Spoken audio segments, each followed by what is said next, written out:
Hello दोस्तों, मेरा नाम आस्तिक झा है और मैं आप सभी का गौतम झा संस्कृत क्लासेस पर हार्दिक स्वागत करता हूं। आज हम आपके सामने ऑब्जेक्टिव बेस्ड क्वेश्चन लाए हैं जो कि 10th क्लास के बेस पर आधारित है और पहले चैप्टर का नाम है रियल नंबर। आज हम चैप्टर 1 पढ़ेंगे। चैप्टर 1 पे ऑब्जेक्टिव बेस्ड क्वेश्चन सॉल्व करेंगे और इसका नाम है रियल नंबर। हिंदी वाले बच्चे परेशान ना हो, मैं आपको इंग्लिश के साथ साथ हिंदी में आपको एक्सप्लेन कर दूंगा। रियल नंबर का मतलब है वास्तविक संख्याएं। वास्तविक संख्याएं। आज हम इस चैप्टर को अच्छे से पढ़ेंगे और आपके सामने हर एक चैप्टर के 80 से लगभग 80 से लेकर 100 तक क्वेश्चन मैं आपको सॉल्व कराऊंगा, जो कि बोर्ड के लिए मेरे हिसाब से इनफ है। और बोर्ड के पेपर में हम सब जानते हैं कि 30 से 35 दिन है, इसलिए अब मेहनत से कोई पीछे हटेगा नहीं। चलिए शुरू करते हैं। अब देखिए, पहला क्वेश्चन है कि 317 अपॉन में 3125 को रिप्रेजेंट करेंगे तो क्या आएगा। इंग्लिश में a terminating decimal number, option B a non recurring decimal number, option C a recurring decimal number या एन इंटीजर्स। पहले टर्मिनेटिंग डेसिमल नंबर का मतलब ऐसे नंबर जो एक टाइम पे ख़त्म हो जाए। जैसे 2/5 को मैं डिवाइड करूं तो ये कितना आएगा 0.4, इससे आगे तो नहीं आएगा ना। तो ऐसे नंबर जो एक टाइम पे डेसिमल ख़त्म हो जाए उनको क्या बोल देते हैं, एक टर्मिनेटिंग डेसिमल नंबर।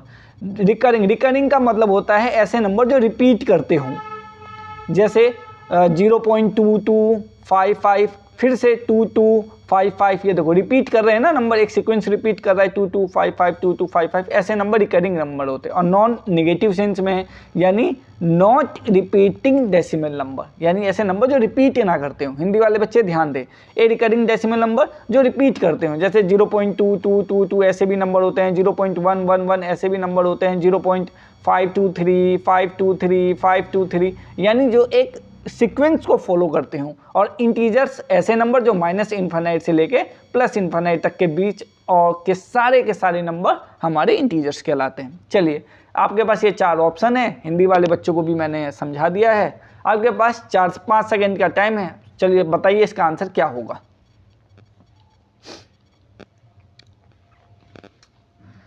चलिए, आपने सॉल्व कर लिया होगा या नहीं सॉल्व किया है तो वीडियो को पॉज करें और इसका आंसर ढूंढें। मैं आपको इसका आंसर बता देता हूं। इसका आंसर है option A, 8 terminating decimal number है, क्योंकि मैंने जो डिवाइड किया है तो इसमें इसका आंसर 0.15 आया है। आप इसे एक बार डिवाइड करके देख लें, आपको इससे पता लग जाएगा।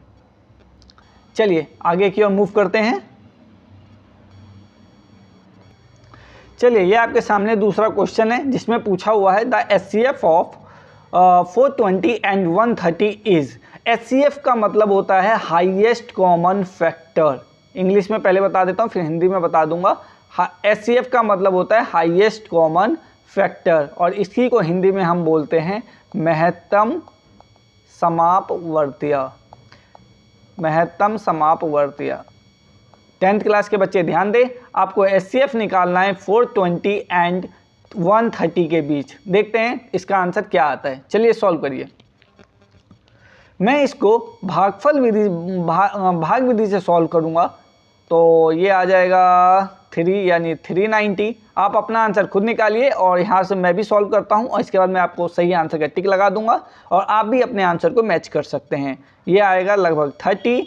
इसको हम फिर से 130 को फिर 30 से डिवाइड करेंगे, ये आएगा 4 और 120 और ये 10, यानी इसका HCF हमारा क्या निकला 10। आई थिंक सबको इजीली सॉल्व हो गया होगा। जिसको नहीं हुआ है वो आप मैंने इससे पहले रियल नंबर का चैप्टर पढ़ाया हुआ है, आपको चैनल पे मिल जाएगा। नहीं तो अब कॉन्सेप्ट सीखने का टाइम तो नहीं है, अब डायरेक्ट आप क्वेश्चन को देखिए और उसे सॉल्व करने की कोशिश कीजिए, और जिसका कॉन्सेप्ट कमज़ोर है वो चैनल पे जाके वो वीडियो देख सकता है। चलिए तीसरे क्वेश्चन की ओर मूव करते हैं।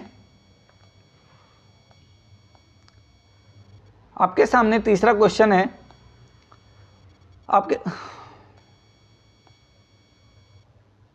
आपके सामने तीसरा क्वेश्चन है, find the HCF of 8 and 40 का HCF निकालिए। 1 मिनट, 8 एंड 40 का HCF निकालिए एंड 15 एंड 25 का HCF निकालिए, 16 एंड 60 एंड 14 एंड 35 और 15 25 60। आपको ये मैंने प्रैक्टिस के लिए 5 क्वेश्चन दिए हैं, आपको सबको इनको HCF निकालना है, ठीक है। आपके पास 5 सेकंड का टाइम है, या आप वीडियो को पॉज करें, पहले इनका एचसीएफ निकालें, सॉल्व करें। एचसीएफ का मतलब मैंने अभी आपको बताया है कि इसका मतलब होता है महत्तम समापवर्तीय, महत्तम समापवर्तीय, और इंग्लिश में इसे बोलते हैं हाईएस्ट कॉमन फैक्टर, इंग्लिश में इसे बोलते हैं highest common factor. Time waste ना करते हुए चलिए आप निकालिए। 8 and 40 का एचसीएफ क्या आएगा? 8 and 40 का एचसीएफ है 8, यानी सबसे बड़ी वैल्यू 80 है जो 8 and 40 दोनों को डिवाइड करती हूँ। 15 and 25 का एचसीएफ बताइए। तो मुझे तो ये भागफल विधि बहुत अच्छी लगती है। आप इसको प्राइम फैक्टराइजेशन मेथड से भी कर सकते हैं। यदि आपको बोला जाए कि प्राइम फैक्टराइजेशन मेथड कीजिए तो आपके लिए सबसे अच्छा यही रहेगा। इसका एचसीएफ आएगा 5। चलिए 16 and 60 को हम प्राइम फैक्टराइजेशन मेथड से करेंगे। 16 को यदि मैं प्राइम फैक्टराइजेशन करूं तो 2 इंटू 3 तो नहीं आएगा, खैर 2 इंटू 2 2 चौक 8, 8 दूनी 16, यानी इसमें है 2 की पावर 2 इंटू 2 की पावर 2, यानी 16 आ जाएगा 2 की पावर 4। 2 दूनी 4, दूनी 8, दूनी 16, यानी 2 की पावर 4 कितना हो गया मेरा? 16। अब 60 के आते हैं, तो 60 को पहले पार्ट्स में, टुकड़ों में डिवाइड करने की कोशिश करो। जैसे देखो 15 इंटू 4 में डिवाइड हुआ। अब 4 को मैं क्या लिख सकता हूँ? 2 की पावर 2। 15 को मैं क्या लिख सकता हूँ? 3 इंटू 5। तो 16 का प्राइम फैक्टराइजेशन क्या हुआ? 16 का प्राइम फैक्टराइजेशन क्या हुआ? 2 की पावर 2 इंटू 3 इंटू 5।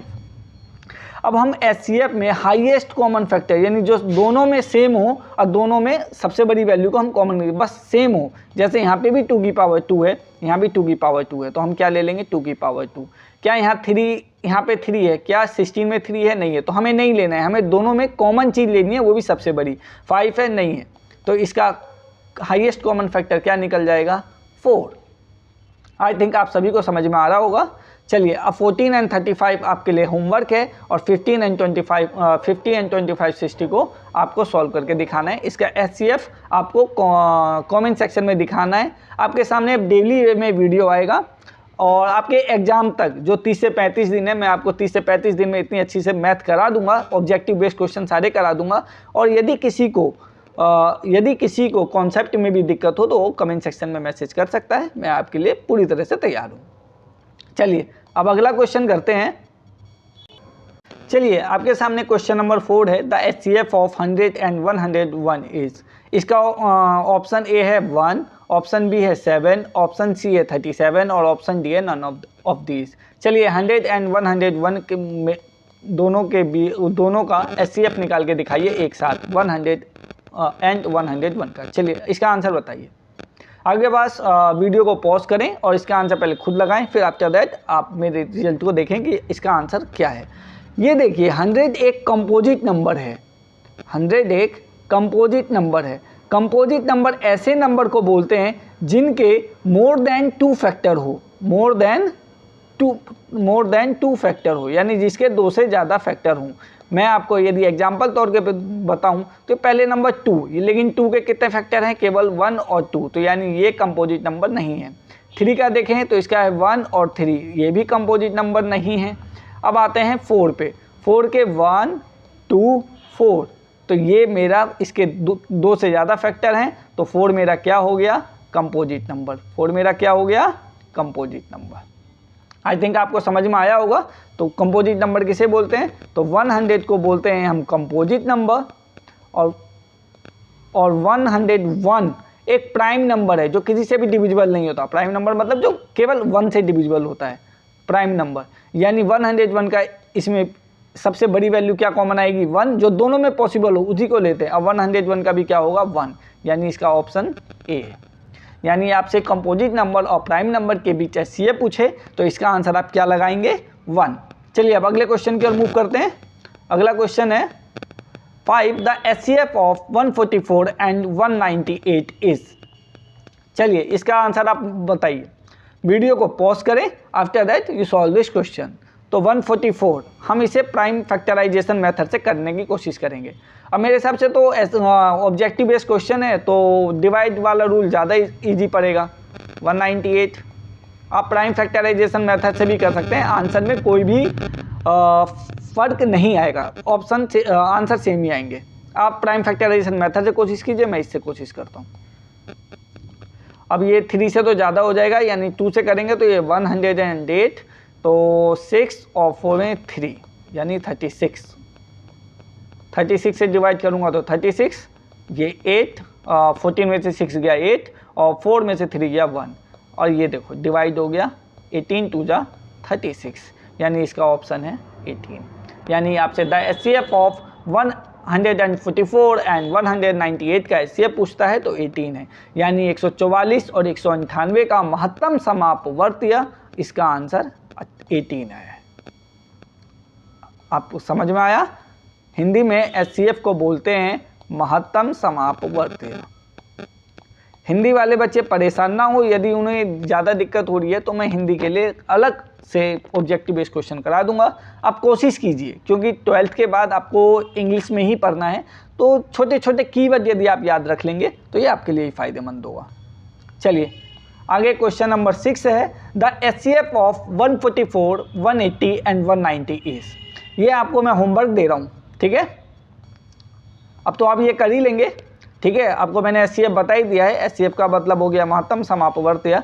आप इसे प्राइम फैक्टराइजेशन मेथड या डिवाइड वाली विधि से भी कर सकते हैं, ठीक है? तो और इसका आंसर सब कमेंट सेक्शन में बताएंगे विद क्वेश्चन डालेंगे कि सर क्वेश्चन नंबर 6 का आंसर ये है, मैं आपको तुरंत इसका जवाब भी बता दूंगा, ठीक है? चलिए आगे मूव करें। चलिए क्वेश्चन नंबर 7 की ओर मूव करते हैं। ये है, choose the correct alternative answer for the question given below, decimal expansion of which of the following is non terminating recurring number. Hindi वाले बच्चे परेशान ना हो, मैं इसको आपको वो बताता हूँ कि इसका मतलब क्या है। यानी आपको ऐसा ऑप्शन ढूंढना है जो कि नॉन टर्मिनेटिंग रिंग, यानी जो रिपीट भी ना करे, जो मतलब ख़त्म भी ना हो और वो रिपीट भी हो, ठीक है?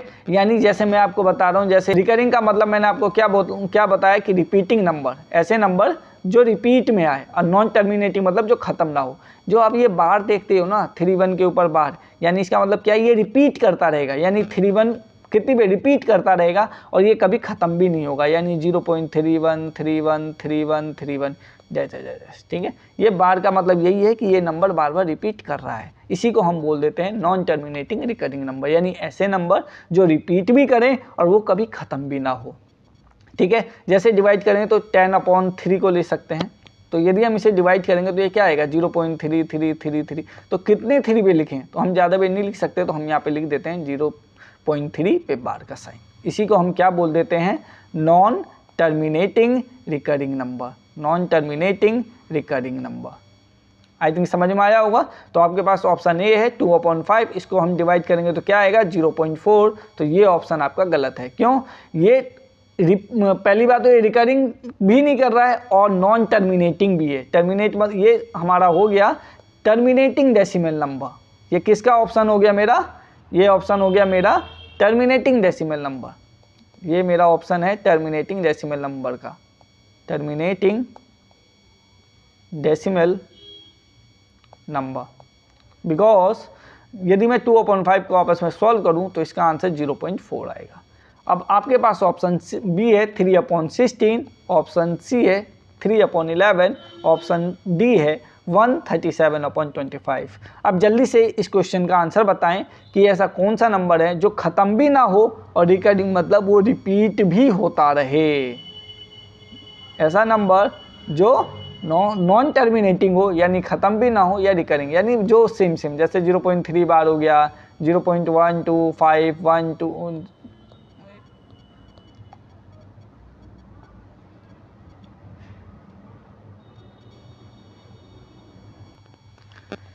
चलिए ऑप्शन ए तो है नहीं, क्योंकि ऑप्शन ए हमारा मैंने आपको बता दिया है कि टर्मिनेटिंग डेसिमल नंबर है। अब आपके पास ऑप्शन बी है 3/16, ऑप्शन सी है 3/11, ऑप्शन डी है 137/25।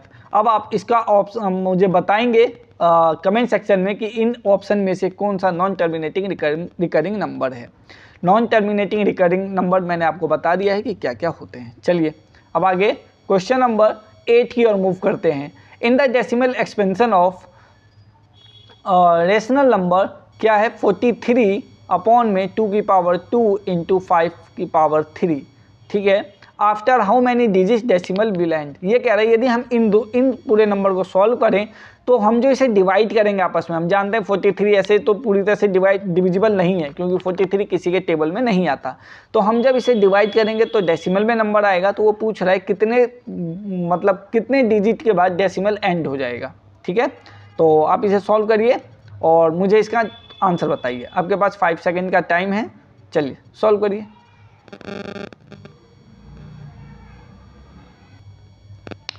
चलिए निकाल लिए इसका आंसर। इसका आंसर है ऑप्शन सी, यानी आप इसे डिवाइड करेंगे ना तो इसका आंसर आ जाएगा 0.086। तो देखिए पॉइंट के बाद कितने नंबर के बाद ख़त्म हुआ, 1 2 3, यानी 3 नंबर आए हैं आफ्टर डेसिमल के बाद, तो इसका ऑप्शन क्या हो गया, सी। अब आगे क्वेश्चन की ओर मूव करते हैं। आपके पास सेम ऐसे ही क्वेश्चन है, डेसिमल एक्सपेंशन ऑफ 441 अपॉन में 2 की पावर 2 यानी 4, 5 की पावर 7 इंटू 7 की पावर 2। बोर्ड में ऐसे ही क्वेश्चन थोड़े ट्रिकी आएंगे जो कि ऑब्जेक्टिव बेस्ड होंगे। आपको इस क्वेश्चन को बताना है कि ये टर्मिनेटिंग मतलब यदि हम इन सबको आपस में डिवाइड करेंगे तो वो एक पॉइंट के बाद डेसिमल खत्म हो जाना चाहिए। नॉन टर्मिनेटिंग रिपीटिंग मतलब यानी ऐसे नंबर जो टर्मिनेट ना करे, जैसे मैंने आपको बोला है 0.31 पे बार जो आ जाता है यानी वो कभी ख़त्म नहीं होता, तो ऐसे number non terminating repeating number कहते हैं।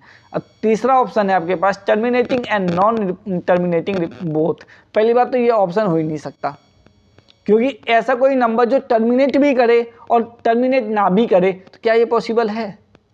या तो वो टर्मिनेट करेगा या नहीं टर्मिनेट नहीं करेगा, या तो वो खाना खाएगा या वो खाना नहीं खाएगा। तो ऑप्शन सी तो ऐसे गलत हो गया। और option D non rational number, option D भी गलत हो गया क्योंकि रेशनल नंबर हम क्या बोलते हैं, जो पी अपॉन क्यू फ्रैक्शन के पार्ट में आ जाता है। तो क्या ये फ्रैक्शन आपको नहीं दिख रहा है? अब भाई और पी एंड क्यू दोनों क्या होने चाहिए, इंटीजर्स। दोनों क्या होने चाहिए, इंटीजर्स। जो 441 भी इंटीजर्स है और नीचे वाला भी इंटीजर्स पार्ट है, यानी ऑप्शन सी ऑप्शन डी तो गलत है। अब आपके पास 2 ही ऑप्शन बचते हैं कि इसका आंसर या तो टर्मिनेटिंग होगा या इसका answer non terminating repeating number होगा। आपके पास 5 सेकेंड का टाइम है, जल्दी से आप इसे सॉल्व करिए। चलिए आपने शायद सॉल्व कर लिया है, तो आप इसका आंसर बताएं। ऑप्शन सी और ऑप्शन डी तो हम ऐसे काट देते हैं। चलिए अब इसे चेक करते हैं। आप कहेंगे सर इतना बड़ा सॉल्यूशन हम कैसे करेंगे? एक बार बताओ, क्या मैं 441 को मतलब कई पार्ट्स में डिवाइड नहीं कर सकता? जैसे 441 3 से डिविजिबल है। क्यों? डिविजिबिलिटी रूल ऑफ 3 क्या है? विभाज्यता का नियम आपने पढ़ा ही होगा कि 3 का क्या है, यदि हम अलग अलग डिजिट को सम करें तो वो 3 से डिविजिबल होना चाहिए, जो कि 4 4 8 और 1 9 डिविजिबल है। तो चलो पहले 3 से करते हैं। तो ये 3 से जाएगा, 3 1 जा 3, क्या बचेगा 4, 3 4 जा 12 और 3 7 जा ये यानी 3। ये कितने से जा रहा है, 7 से जा रहा है। 7 इंटू 2 1 इंटू 3, इसको मैं क्या लिख सकता हूँ, 7 इंटू 3 इंटू 7 इंटू में 3, यानी ये क्या हो जाएगा मेरे पास 3 स्क्वायर अपॉन 7 स्क्वायर। नीचे क्या है, 2 की पावर 2 इंटू 5 की पावर 7 इंटू 7 की पावर 2। 7 की पावर 2 से 7 की पावर 2 कम हो गया, तो नीचे क्या बचा 9। 2 की पावर 2 4 होता है और 5 की पावर 7 5 की पावर 7 होता है, 1 मिनट, हाँ 5 की पावर 7 होता है 7 8 1 2 5। अब इसे यदि आप सॉल्व करेंगे तो इसका आंसर आ जाएगा terminating decimal number. Terminating decimal number. ये एक दो क्वेश्चन आएंगे जो आपका थोड़ा टाइम कंज्यूम करेंगे, लेकिन आपको स्मार्ट मूव करना है, यानी आपको जो क्वेश्चन जो जल्दी आपका टाइम वेस्ट करे उसको स्किप करके आगे की ओर बढ़ना है। कुछ क्वेश्चन आएंगे जो आपका टाइम वेस्ट करेंगे। चलिए अब आगे मूव करते हैं नेक्स्ट क्वेश्चन की ओर, जो कि है the product of 2 irrational number is, यानी दो इरेशनल नंबर का मतलब है 2 इरेशनल, यानी इरेशनल नंबर क्या, एक रेशनल नंबर होता है, रेशनल नंबर जो कि p अपॉन क्यू के फॉर्म में लिखते हैं, जहाँ पे q नॉट इक्वल टू 0 होता है। और इरेशनल नंबर क्या होता है, जिसको हम p अपॉन क्यू के फॉर्म में नहीं लिख सकते, P अपॉन Q के फॉर्म में नहीं लिख सकते। इसमें अंडर रूट में कोई value, root value, decimals value, ये सब आते हैं। जैसे आपके √2 पूछे तो √2 हमारा इरेशनल नंबर है, 0.31 पे बार ये भी हमारा इरेशनल नंबर हुआ। ठीक है, तो चलिए आप इसका आंसर बताइए। आपके पास 2 मिनट का सॉरी बार बार 2 मिनट निकल जाता है, आपके पास 5 सेकंड का टाइम है, जल्दी से आप इसका आंसर बताएं। आई थिंक आपने इसका आंसर निकाल लिया होगा। चलिए अब मैं आपको इसका आंसर बता देता हूं, अब बाकी सब बताएंगे कि इसका आंसर क्या आया है। इसका आंसर है the product of 2 irrational number. यदि हम 2 इरेशनल नंबर, ठीक है, तो √2 एंड √3 के आपस में मल्टीप्लाई करें तो क्या आएगा, √6। क्या आएगा, √6, यानी 2 इरेशनल नंबर का प्रोडक्ट ऑलवेज इरेशनल ही मिलेगा आपको। ठीक है, यानी 2 इरेशनल नंबर का प्रोडक्ट आपको इरेशनल, बस वो इरेशनल नंबर दोनों अलग अलग वे में होने चाहिए। बात आपके समझ में आया। चलिए आज हम क्लास को यहीं रोकते हैं। आपके लगभग 10 क्वेश्चन सॉल्व हो गए हैं और डेली बेस पे आपको ये आपको मिलेंगे, अच्छे अच्छे क्वेश्चन मिलेंगे। अगले सेशन में मैं आपके सामने, जैसे ये इंग्लिश में लिखा हुआ है, मैं इसी के सामने हिंदी में भी इसको मेंशन कर दूंगा। अपना ध्यान रखें, मेहनत करते रहिए और मैथ की टेंशन ना ले। मैं आपको मैथ में बहुत अच्छे अच्छे क्वेश्चन जो प्रीवियस ईयर पेपर में आए हुए हैं वो सारे सॉल्व करा दूंगा। चलिए आज के लिए इतना ही, कल दोबारा इसी टाइम पे मिलते हैं। आपको 4 बजे दूसरी क्लास मिल जाएगी, डेली वे में क्लास मिलेगी। अब अपना ध्यान रखें, अपने आस पड़ोस का ध्यान रखें, पढ़ते रहें। मस्ती अब कोई नहीं करेगा क्योंकि 30 से 35 दिन बचे हैं विदाउट वेस्टिंग टाइम। अपनी प्रिपरेशन अच्छे से तैयार रखें। जय हिंद, जय भारत।